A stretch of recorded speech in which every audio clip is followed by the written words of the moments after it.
Big wheels rolling, moving on. Big wheels rolling, gotta keep them going. Big wheels rolling, moving on.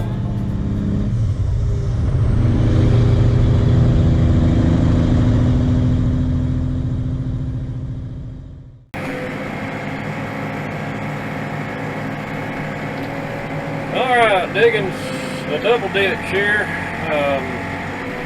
I think one of these is for a ramp wall or something. The other one's the foundation of the building.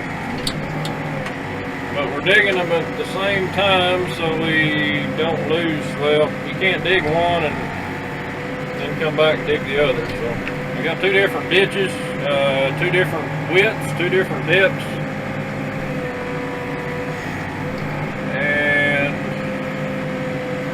we're trying to keep the top of the ditch and the bottom 3 inches above the top of where the concrete will be when they pour it. The ramp wall footing won't be as deep as the building foundation footing, so interesting dig. They got us doing a 1-to-1 slope on this red dirt. I'm not real sure why, other than they say it's classified as C material. Which I guess if you look at the book, that's what they call C material, but it's some of the, it's some pretty tight soil. I don't see it being a problem, but you know, common sense don't have much room when OSHA is involved. We do a lot of this kind of work, and you know, we normally bench everything at 4 feet. And benching works really well. I like it better, actually. I think it's safer on account of the people working don't try to walk up and down to the side of the ditch like they will if it's 1-to-1. So it's, you know, I guess it's just safety rules. I don't work a lot on these kind of jobs. I know some people work with it every day and this is just normal.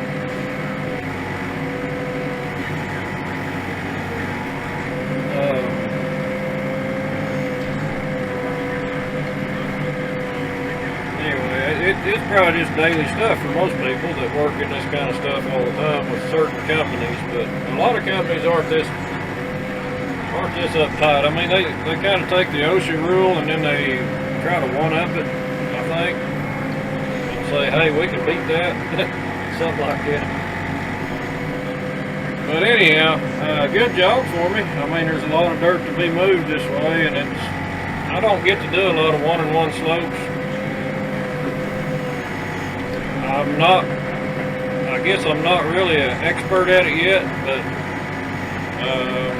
kind of getting the hang of it. And I may have a different technique of doing it than some people do, but this dirt that we're trying to slope 1-on-1 is you can see right there, it's really tight dirt and it's pretty wet, and it's almost like clay. So you can't just take your bucket and push down on it and break it. You have to cut it. So I've been cutting it. It takes a little time, but time's money in my profession. So, but we're making good progress, I think. They've got to put a snow fence up around this. They said caution tape is not adequate. I guess they're trying to keep the snow out of the ditch. I don't know. Rabbits, maybe they keep rabbits out. But interesting. It's an interesting job, that's for sure. You got daily reports. You got to do an inspection on your machine daily, which, you know, I don't ever do a written report. I do inspect my machine daily, but that's the difference, I guess, there. This black dirt is really hard to get grade on, and if you look down in the bottom of that ditch, you'll see gravel. And what they did is they drilled piers. I don't know how deep they went. I didn't ask them, but they drilled piers. And they've got a machine that they can tamp gravel down in the pier after they drill it. And that's what they did here. They just took a packer and they poured gravel in the hole, and they would do it in lifts.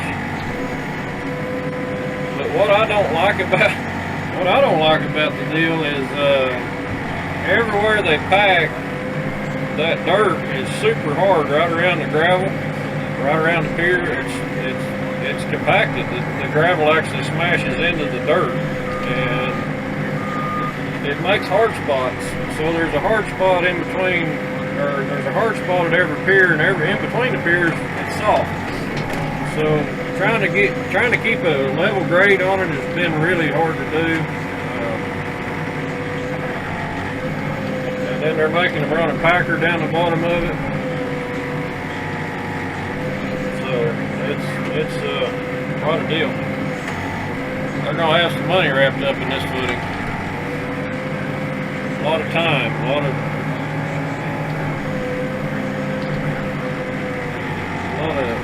little extra stuff that it's not really a big deal, but when you add it all up, it adds up. It adds to the cost.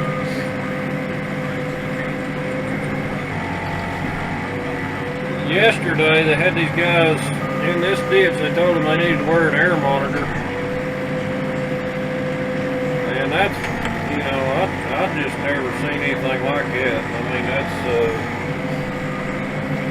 we're in Oklahoma. The wind's usually blowing 15 or 20 mile an hour around here all the time, and we don't have the best air in the world, but if it's bad in the bottom of that ditch, it's bad up here too. But anyhow, I thought that was kind of funny. Put an air monitor on that guy, make sure he doesn't suffocate down there, or I guess get some bad fumes or something. I don't know. Maybe. I don't know what their purpose of that is, but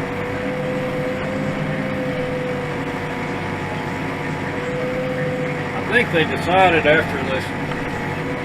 I think after they had their main safety person come out, they decided that we didn't really need the air monitors on these people over here. So they backed off of that rule, but they made everybody stop for a while. They had to pull everybody out of the ditch. They had to wait on them to go get an air monitor. Just silly stuff, you know. But got massive amounts of dirt to move with a little backhoe.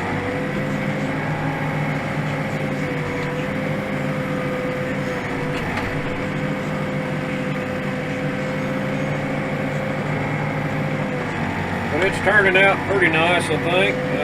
Not too bad for farm kid and a wore out backhoe.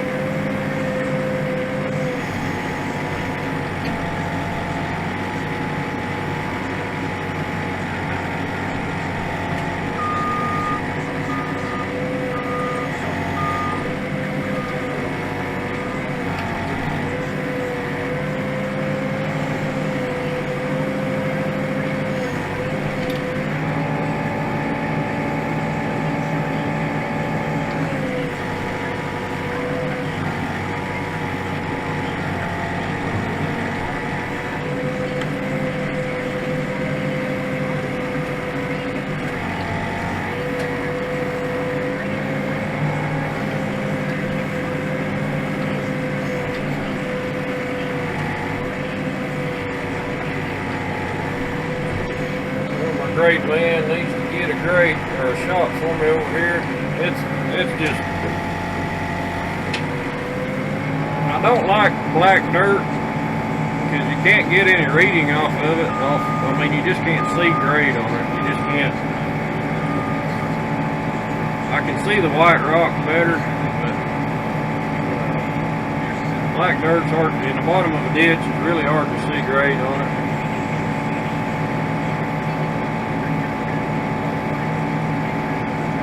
Like I say,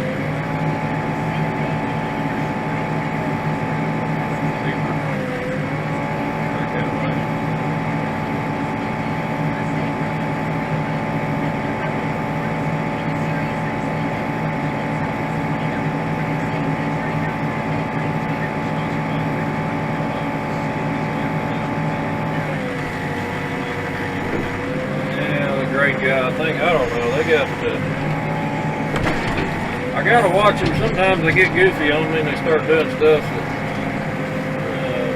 like trying to tell me to go down a 1/16 of an inch.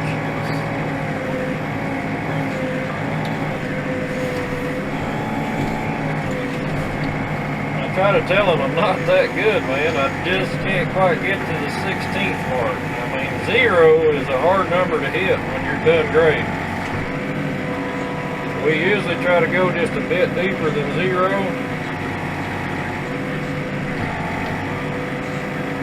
But in this black sticky clay, if you're a 1/2 inch high, I'd leave it alone. I mean, you're going to end up taking an inch out, or you're going to end up taking, you can't take a 1/16 off of it very easily. I guess I probably could if I tried, but it'd slow things down a little bit. And they're kind of wanting to get done. See, that's right at grade right there. And he's having me go down. They look like a 1/4 inch on that. Run the packer on it, it'll be lower than what you need. This dirt's not real hard. Anyway, this is what I deal with on a daily basis digging footings. We're trying to keep the footing walls within an inch of, I mean, we got to be at least 42 on this ditch. The other ditch is 52. So we've got to be at least 42, but we don't want to go, I think we might be measuring 43 or down in. Now what I try to do on this is I'll dig one side of the ditch straight, and then I can guide. I use the teeth of my bucket for a guide to measure the distance. The white marks up here on top of the ground don't really mean much, because normally the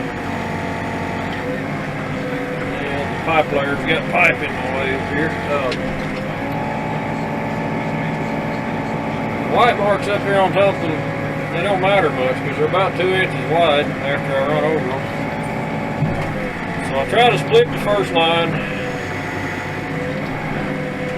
and then I measure with my teeth over to wherever I think it needs to be for the 12 inches extra. I'm using a 30-inch bucket, so I go 30 inches and then 12.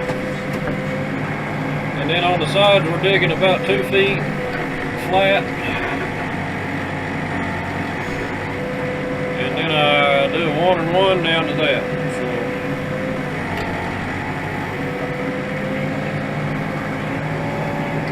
hopefully I can show you how I do it. I think it's turning out pretty decent considering the dirt we're in. Like I say, if you're in some softer soil, it'd be a little bit easier to bench it, or not bench it, but to slope the 1 and 1.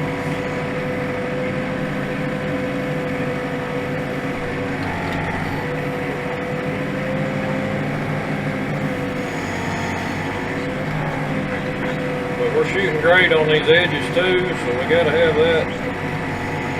Grade man's got to move the block. There's a little bit of room for error when you start moving the grade stick all the time, but it's better if you got two. If you got 2 receivers, it's better. You can leave both of them on the stick.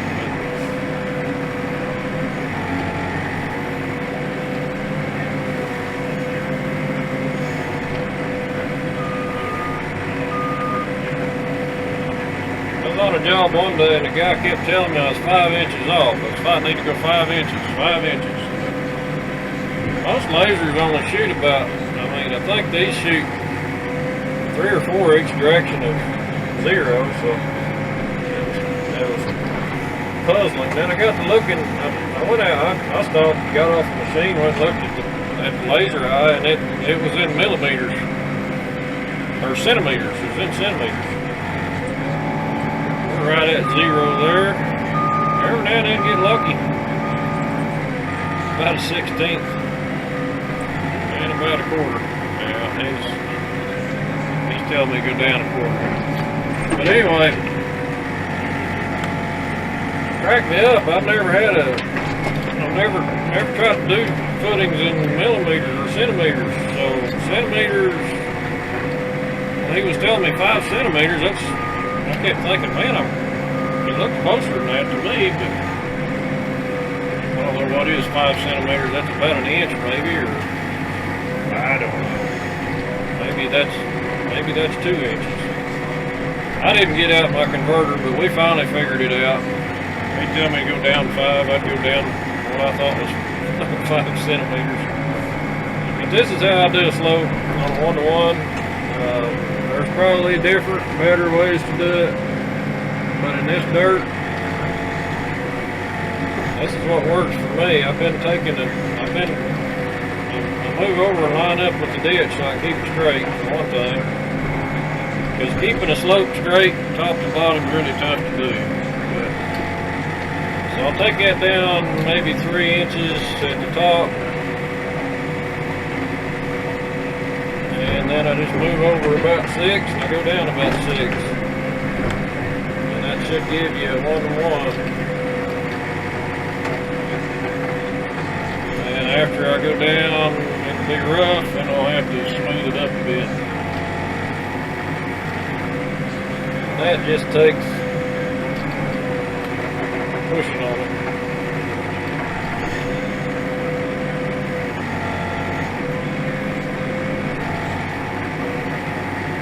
Over here to my right, we got the pipe layers trying to come across our ditches. And we finally, I was talking to my boss over here, said we're going to go ahead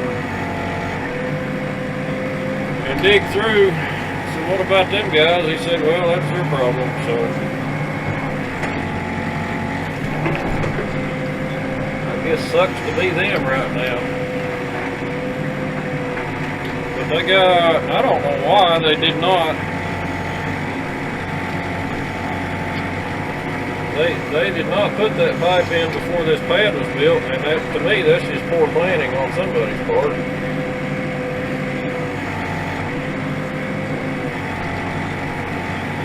You would think that they could have put that in before the pad was finished, and it would have been a lot better for everybody involved. It would have been a shallower. They could have put it in there. It would have been 4 foot shallower too. So. They're digging about 10 foot deep over there, I think. It's a pretty deep hole.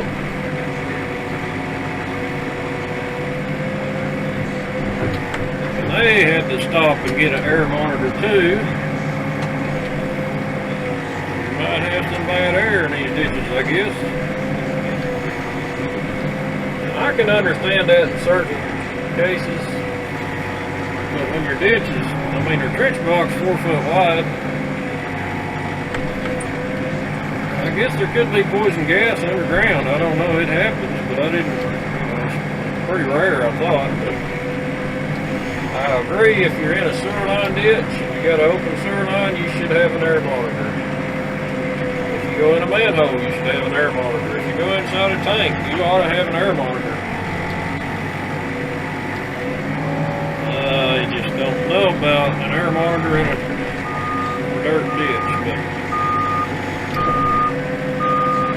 anyway, there's how I do a 1-and-1 at the top of the step.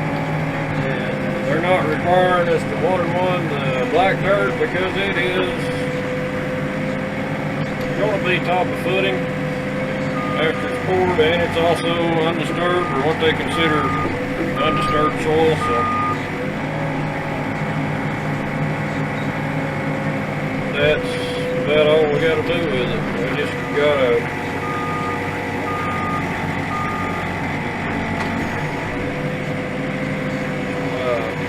just keep plugging away. Anybody can do this. People say that, you know, that I do something special. Well, it's nothing. Anybody can do it. It's kind of like anybody can shoot a gun, but not everybody's a marksman, not everybody's a sniper, but with practice, with the right kind of practice, and trying to hit the target every time, which is what I do with the backhoe. I try to hit the target every time that bucket hits the ground. It's on a target. The more you practice hitting a small target, the better you'll get. Same way with shooting, I believe. I'm not an expert at shooting, but I don't think you become one without practice. And I'm pretty sure if you're just shooting at the side of the barn, you're never going to be a marksman. You got to narrow things down. You got to have a target. You got to have a lot of practice. But what I'm doing is not anything.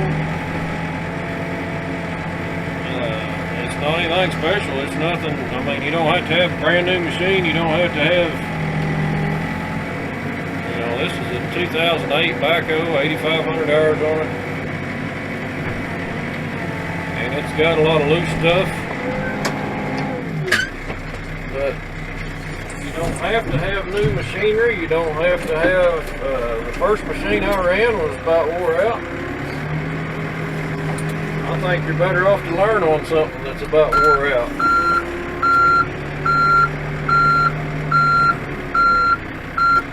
One thing, it makes you appreciate something nice and take better care of it.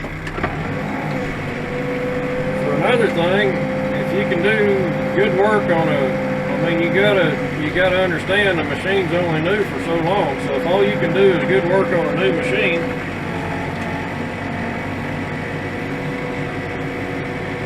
your days of doing good work are numbered unless you're rich and can afford to buy a new machine or work for somebody that, I guess, keeps you in a new machine all the time. That's a nice thing to have. But when you're on your own, there's just no way. I know another backhoe guy, he used to trade his off every 3 years. He would trade that sucker off and get a brand new one. And he'd be right back in the payments. He did good though. He was a dang good operator. He did good work.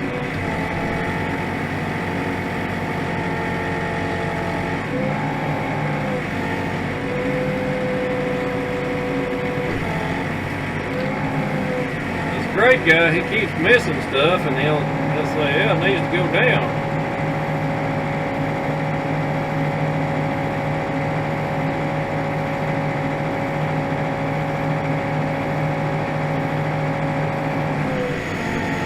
He wants me to back up.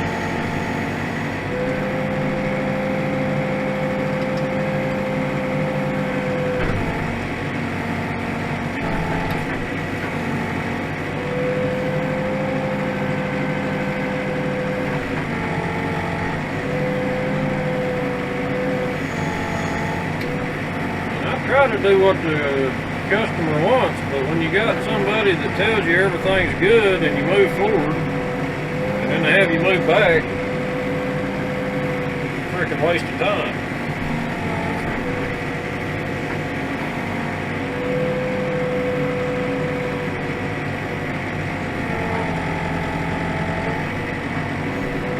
Too deep.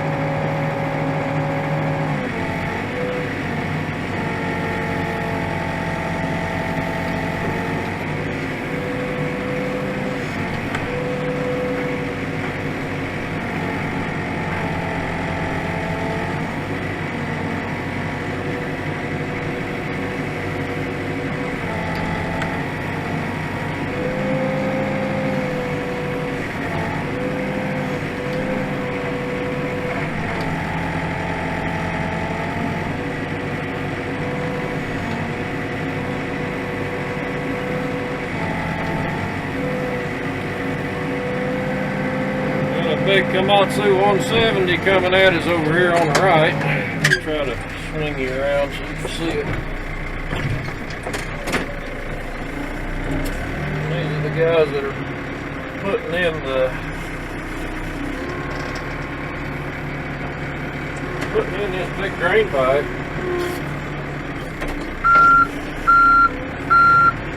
And that's why I say I don't know why they didn't put that in before this was built.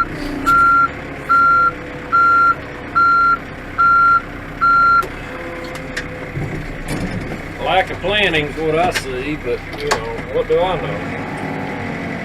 Almost to the footing T, or where it turns.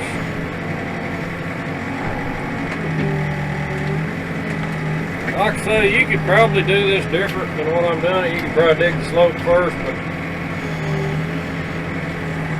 if you did it that way, my question to you would be, how do you keep your footing straight? How do you know where your footing is without establishing your, I mean, to me it's just easier. You get on your footing line, you dig down to grade or near it, and then you start doing your steps, sloping, benching, whatever you want to call it. Anyway, it's going to be an interesting corner here. It's going to, I don't know how this is going to all work out. I think our elevation changes. What's the other stuff? This guy, he'll forget to measure every now and then, and sometimes I have to go back and trim a little bit more. But like I say, once you figure out where you dig one side of your ditch, and then you figure out where your measurement is on your bucket, you just dig it. You can get it pretty close if you're careful.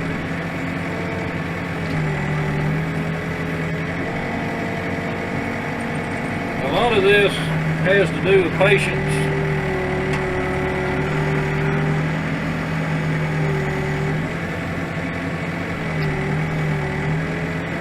There's a little bit of hand-eye coordination, I guess, involved. I don't know, reflexes, something like that.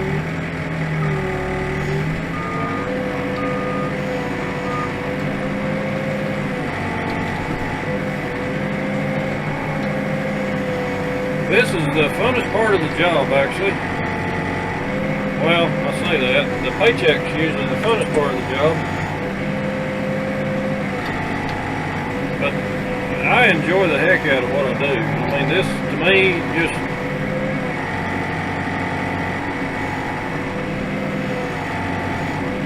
being able to turn out a good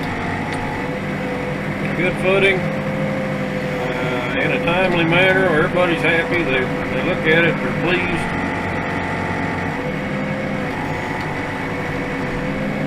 It's kind of funny, a lot of times I'll be working with an older guy. Here a while back, there was a guy working in the ditch. He was running a shot stick, a grade stick. At the end of the day, well, it was at the end of the job, he came up to me and he said, "You're pretty good." He said, "I've been in the construction business for 40 years. And I've never seen a backhoe guy that could dig like that." And to me, that's about the best compliment a person can get. Somebody that's seen a lot. Now, I've had some, you know, 20-year-old kid says, I call you a kid, I'm sorry, I used to be one, don't take offense. Kind of miss those days. Enjoy them. Enjoy the 20-year-old kid days. That's about when I started. I was 20 years old when I dug my first footing on a wore out Ford backhoe, and kind of went from there. But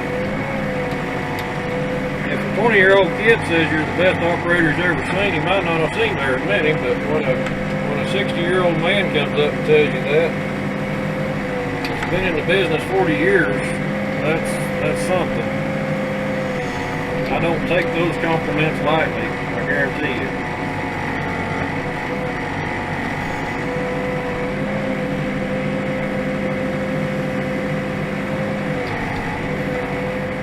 I think this footing's going to get shallower at some point here.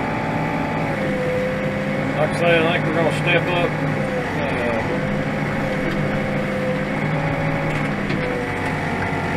somewhere.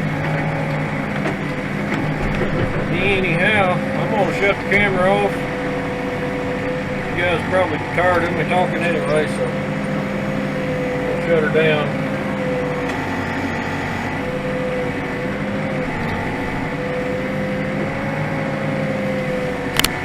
Some ditches we've been working on yesterday and today, and these guys here are going to try to lay a pipe right through the middle of this. So I wanted to get a video of before and after, maybe see what happens.